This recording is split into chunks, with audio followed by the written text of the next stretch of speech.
ক্রেতা সুরক্ষা দপ্তর ও মল্লারপুর নৌসভার সহযোগিতায় বৃহস্পতিবার দুপুরে মল্লারপুর হাই স্কুল ও মল্লারপুর উচ্চ বালিকা বিদ্যালয়ের ছাত্রছাত্রীদের নিয়ে ক্রেতা সুরক্ষা সম্বন্ধে আলোচনা করা হলো।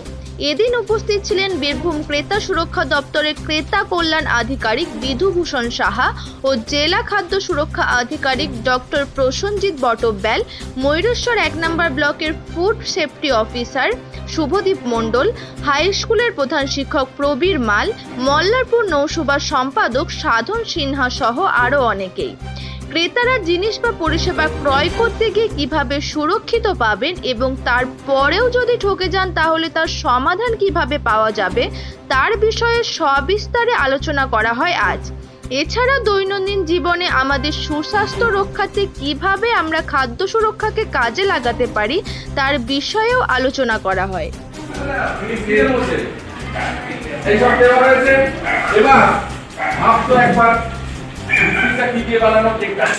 কেক মানে হচ্ছে ময়দা, কেক মানে হচ্ছে তেল, কেক মানে হচ্ছে চিনি।